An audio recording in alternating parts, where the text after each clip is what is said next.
سبيل الدموع سبيل مريح. Setelah Nabi Ibrahim dan Nabi Ismail AS menerapkan syariat Allah di Mekah, terus saja orang-orang Mekah bertauhid dan semua jemaah haji datang bertauhid. Tidak ada sama sekali penyembahan berhala, tidak ada syirik kepada Allah. Ya, itu berjalan sampai keduanya meninggal dunia. Setelah keduanya meninggal dunia, sekarang lebih fokus sedikit Bapak Ibu sekalian. Setelah keduanya meninggal dunia, masih ingat dulu ada satu suku Arab dari Yaman yang keluar lalu ketemu dengan tinggal bersama Ismail dan Hajar. Masih ingat namanya? Suku Jurhum namanya. Jurhum. Nah, suku Jurhum ini Bapak Ibu sekalian, waktu mereka berkuasa di Mekah, seperti kondisi Mekah sekarang, cuma mungkin lebih sederhana sedikit. Tapi karena jemaah haji datang, maka ekonomi di Mekah itu hidup. Karena orang jualan apa saja, makanan, minuman, orang beli. Dari dulu sampai sekarang. Nah, suku Jurhum ini jadi makmur. Gitu kan? Rupanya ada suku Arab yang lain namanya Khuza'ah. Ini cemburu. Maka di masa itu, orang bukan cemburu datang, kerja sama-sama. Kayak kita sekarang, kita lihat perusahaan itu maju, mungkin kita bisa pelajari, sportif. Kalau dulu tidak, orang main serang-serang. Maka Khuza'ah ini bentuk pasukan, mengepung Mekah untuk menyerang Mekah, untuk menundukkan Mekah. Maka terjadi peperangan besar antara dua suku ini. Suku Jurhum dan suku Khuza'ah. Jurhum penduduk Mekah dan Khuza'ah pendatang. Tapi Allah takdirkan Khuza'ah yang menang. Kalah Jurhum. Nah, karena suku Jurhum ini emosi Bapak Ibu sekalian, mereka tidak terima, maka akhirnya mereka menimbun sumur Zam-Zam. Suku Jurhum menimbun sumur Zam-Zam. Ahli sejarah mengatakan Zam-Zam hilang itu kurang lebih antara 300 sampai 500 tahun. Gak ada Zam-Zam waktu itu. Karena disembunyikan. Nanti akan kita jelaskan di pertemuan kita akan datang ya. Insya Allah itu kapan ditemukan kembali sumur Zam-Zam? Nanti di masanya Abdul Muttalib, kakeknya Nabi, sekian ratus tahun kemudian. Nah, suku Jurhum ini, suku Khuza'ah yang datang berkuasa Bapak Ibu sekalian, turun-temurun sampai datang satu raja mereka bernama Amr bin Luhai. Amr bin Luhai ini salah satu raja. Orangnya sebenarnya dermawan. Tapi dia tidak ngerti ajaran Nabi Ibrahim. Dia pendatang, dia nggak ngerti. Dia cuma pikir nenek-neneknya dulu berkuasa di Mekah, serang Mekah berkuasa, maka dia juga jadi raja. Dia suka berbagi, orangnya dermawan, tapi tidak paham agama. Dan dia selalu hampir tiap hari mengerahkan orang-orang yang dia biayai, Bapak Ibu sekalian, itu untuk mendatangkan air dari luar Mekah. Sampai satu waktu dia pergi ke negeri Syam. Dia ketemu sama satu suku namanya Amalik. Amalik ini suku yang menyembah berhala.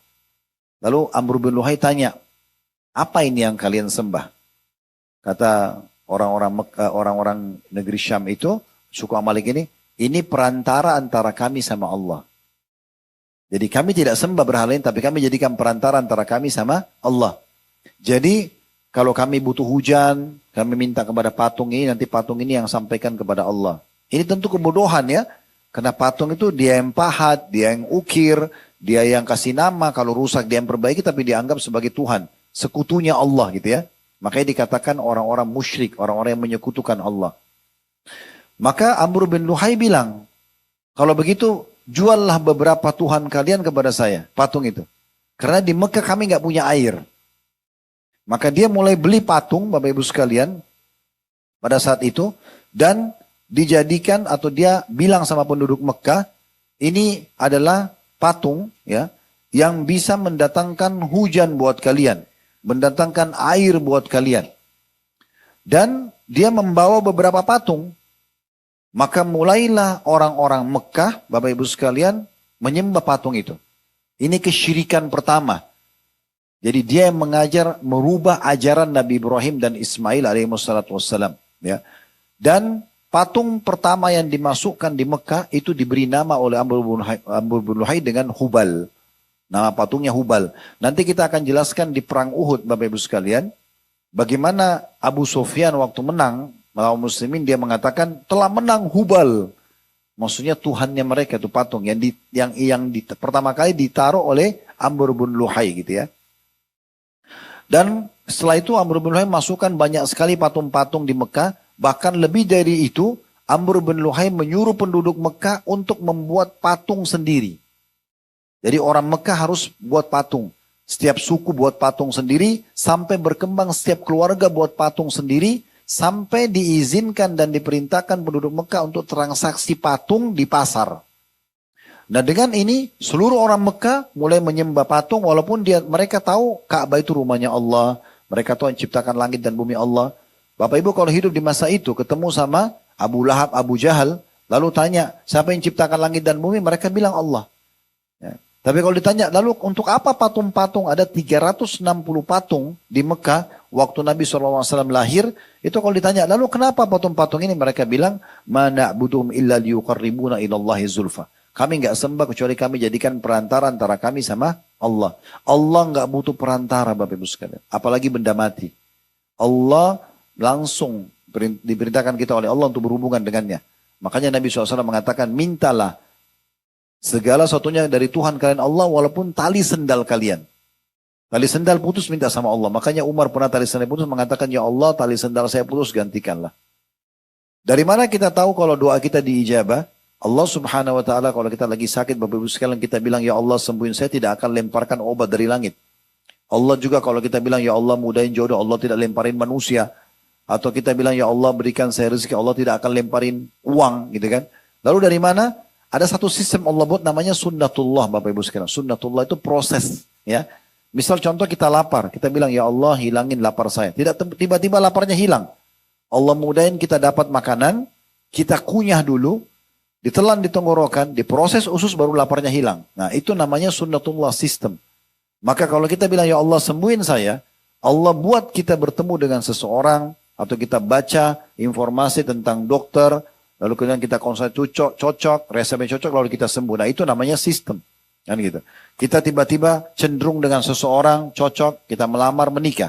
Kita tiba-tiba ditawarin bisnis oleh seseorang, kita iyakan, terbukalah pintu rezeki. Nah seperti itulah. Nah ini jawaban daripada doa itu sendiri. Makanya Nabi SAW mengatakan dalam hadis riwayat Muslim, aku diperlihatkan Amr bin Luhai di neraka oleh Allah Subhanahu Wa Taala dalam kondisi isi perutnya keluar, lagi disiksa gitu ya, karena dia yang pertama mengubah ajaran Ibrahim alaihissalam.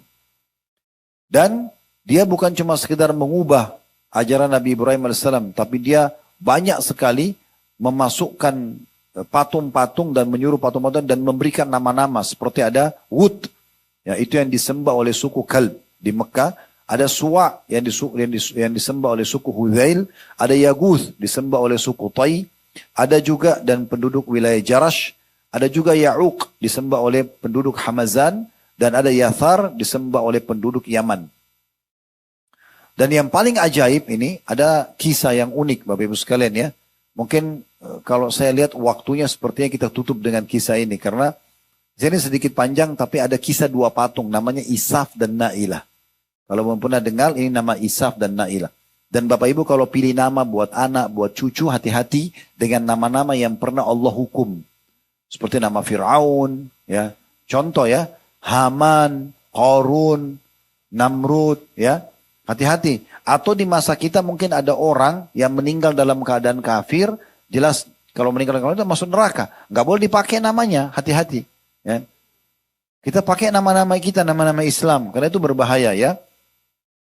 Nah ada kisah Bapak Ibu sekalian. Dari semua patung yang ada di Mekah itu. Ada dua patung yang agak unik. Namanya patung Isaf dan Na'ilah. Isaf ini patung laki-laki. Na'ilah patung perempuan. Ini sebenarnya bukan patung. Tapi dua manusia yang Allah kutuk. Dua manusia yang Allah kutuk. Ya. Ceritanya adalah Isaf sama Na'ilah ini saling suka Bapak Ibu sekalian. Penduduk Yaman.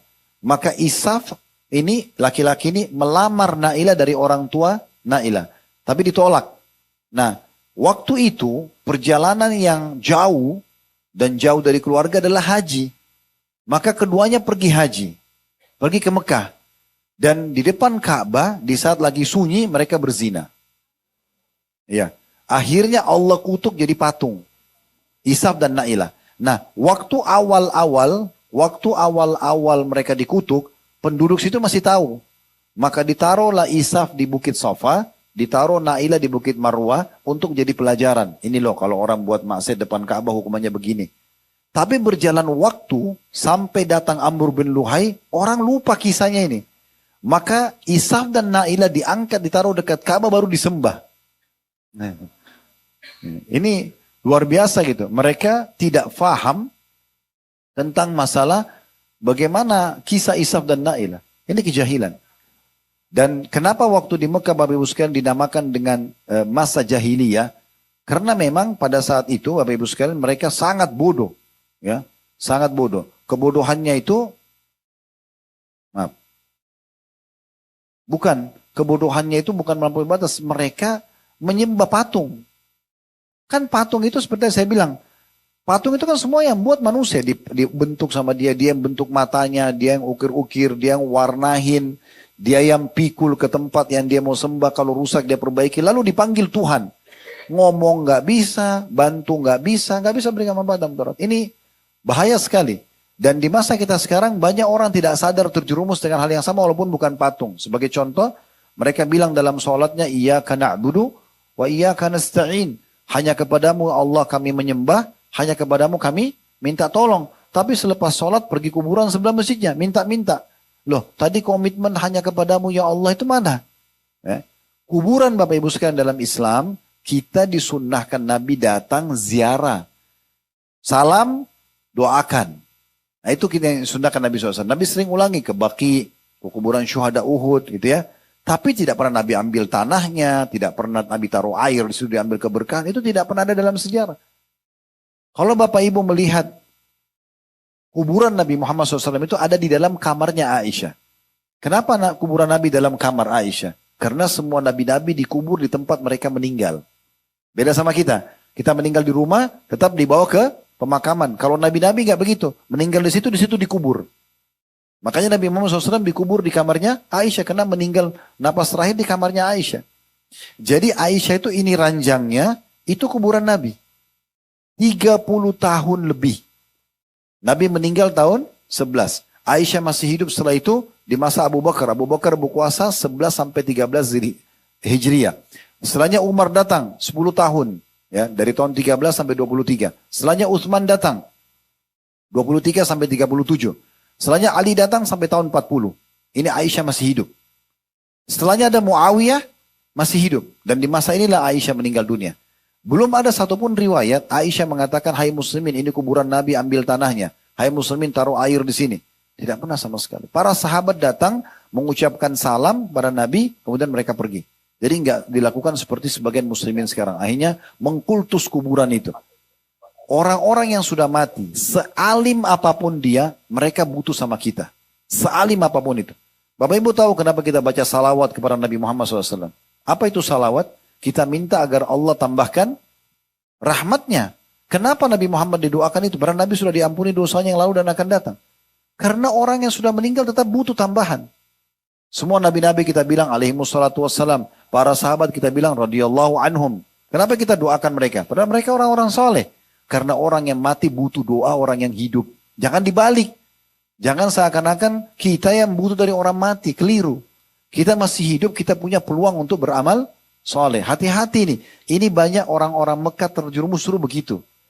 Kalau Bapak Ibu sekali lagi ini sebagai penutup ya. Kalau kita bicara sama Abu Jahal, Abu Lahab di masa itu. Ini Ka'bah, siapa punya rumah mereka bilang Allah. Allah bilang dalam Al-Quran. Ya. Siapa yang ciptakan langit dan bumi? Allah. Siapa yang gantikan siang malam? Allah. Abu Jahal, Abu Lahab jawab itu. Allah bilang, wa idza sa'altum man khalaqas samawati wal arda yaqulullah. Kalau ditanya, hai Muhammad, kalau kau tanya mereka tentang siapa yang ciptakan langit dan bumi, mereka bilang Allah. Lalu tanya mereka, hai Muhammad, kenapa mereka sembah berhala-berhala ini? Mereka bilang, ma na'budum illa liyuqarribuna ila Allahi zulfa. Kami enggak sembah berhala kecuali kami jadikan perantara antara kami sama Allah. Makanya enggak boleh Bapak Ibu sekalian menggantung-gantung jimat. Kata Nabi SAW, man allaka tamimatan faqad asyrak. Siapa yang menggantung jimat telah berbuat kesyirikan. Enggak boleh. Ya, kertas kah, benda-benda kah ditaruh di badan, tidak pernah. Nabi Muhammad SAW itu kalau ngutus pasukan, ya, mau ngutus pasukannya, tidak Nabi kasih kertas atau kasih Nabi baju ini supaya kau kebal, musuh nggak bunuh kamu. Tapi Nabi bilang apa? Kumu ila jannati rabbikum. Berdiri sekarang, kejar surga Tuhan kalian. Maksudnya mati. Bukan disuruh kebal, disuruh mati. Orang berperang itu. Jadi harus paham baik-baik. Jadi ini soalnya banyak umat Islam tertipu Bapak Ibu sekalian. Saya temukan banyak sekali kasus di rumah-rumah jemaah. Mereka karena tidak ngerti bahasa Arab, asal dikasih kertas main ambil. Tempel di rumah, tempel di kamar tidur, taruh di bawah bantal, ya, taruh di ruang tamu. Padahal dia tidak tahu isinya apa. Saya pernah di puncak di Bogor, mampir satu restoran Timur Tengah. Kebetulan pemilik restoran saya kenal, kami kenal. Saya sama teman-teman mampir. Begitu sholat di musolanya ada satu bingkai besar ditutup kain hitam. Terus saya bertanya-tanya, ini apa ini? Kok ditaruh di mihrab gitu ya? Dia mungkin karena restoran tidak terlalu besar, dia tidak ada tempat ditaruh di situ. Saya tanya, Pak ini apa? Oh ini saya dikasih sama orang pintar di sini. Pak bisa saya buka nggak? Oh syaratnya nggak boleh buka. Nggak boleh buka. Saya bilang saya jamin Pak, coba saya buka. Siapa tahu kita bisa baca apa di dalamnya. Jangan terima mentah-mentah begitu. Dibuka saya sudah bisa terka ini. Ternyata tulisan bahasa Arab tapi bolak-balik huruf hijaiyah, kotak-kotak, gambar pedang, segala macam. Terus saya tanya, Pak, Bapak tahu ini apa artinya? Nggak tahu Ustaz. Bagaimana Bapak bisa tempel di rumah? Bapak sudah tahu belum? Ayat kursi, lukisan ayat kursi, nggak bisa ngusir setan. Nggak bisa. Kapan ngusir setan kalau dibaca? Mau bukti kalau setan itu tetap ada. Kalau Bapak Ibu nggak bisa tidur malam, coba baca Quran. Ngantuk nggak? Ada setan berarti nggak? Itu. Sedangkan baca Quran setannya masih ada. Apalagi cuma tampil lukisan. Nggak bisa. Apalagi bahasa Arabnya nggak jelas. Itu. Hati-hati. Saya pernah di Irian. Waktu itu saya bilang, Bapak ini nggak ada manfaatnya. Bapak mau untung bisnisnya, saya juga pembisnis. Saya ajarin caranya. Mau Pak? Mau. 3 syarat penuhi. Yang pertama, modalnya halal. Yang kedua, sistemnya halal. Yang ketiga, produknya halal. Selesai. Modal, sistem, sama produk halal, halal. Selesai. Rezeki datang kok itu. Itu dicontohkan Nabi, contohkan Abu Bakar, contohkan Abdurrahman bin Auf, contohkan semua sahabat. Nggak perlu datang ke dukun-dukun, minta kertas, minta ini, pasang patung kucing. Ya. Itu kan keyakinan orang non-muslim panggil-panggil rezeki. Nggak ada begitu-begitu dalam Islam. Ini contohnya gitu ya. Saya juga tambahkan sebagai buruh, saya pernah diundang sama satu pengusaha di Irian waktu itu. Maksudnya saya ceramah, tapi habis itu dipanggil sama seorang pengusaha. Dia bilang, Ustaz, waktu saya cerita tentang masalah begini-begini. Kertas-kertas yang banyak huruf hijaiyah, karena tidak ngerti bahasa Arab, main dianggap berkah saja. Ustaz tadi, coba Ustaz sampaikan itu, coba Ustaz ke rumah, ke toko kami. Ayah saya ada tempel kertas di kamarnya dia, di toko itu. Saya tidak ngerti apa. Baik, saya datang ke sana. Saya dapat itu kertasnya Bapak Ibu sudah butek, coklat tua. Ya, dan sudah mau robek kertas itu. Tulisan bahasa Arab. Mohon maaf Bapak Ibu sekalian, saya belajar bahasa Arab sama ayah saya dari SD. SMP saya pernah di Al-Azhar Kairo, SMA sama S1 di Madinah, hampir tiap hari dengar bahasa Arab. Hampir tiap hari nih. Tapi saya begitu baca saya nggak ngerti. Ya, bagaimana Bapak Ibu kalau baca bahasa Indonesia tuh tidak bisa baca itu gimana tuh? Pasti ada sesuatu yang salah kan? Saya coba bolak-balik lihat kertas ini. Apa ini? Saya coba tidak bisa baca. Bukan ayat Al-Quran, bukan hadis. Ini setelah saya teliti benar-benar, ternyata bahasa Indonesia tapi diarabkan. Ya. Jadi tulisannya situ apa? Inilah nama 7 orang Ashabul Kahfi. Sebutlah nama-nama dia. Macam-macam. Saya juga tidak pernah temukan riwayat itu.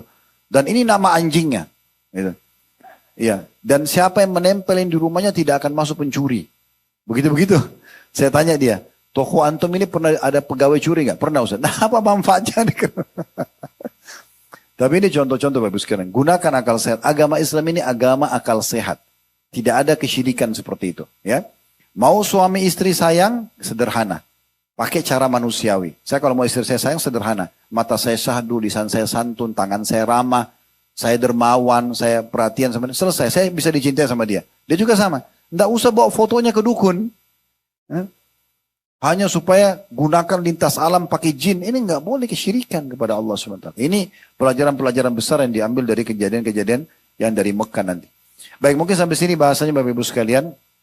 Kita akan lanjutkan insya Allah pertemuan akan datang. Masih di kisah Amr bin Luhai.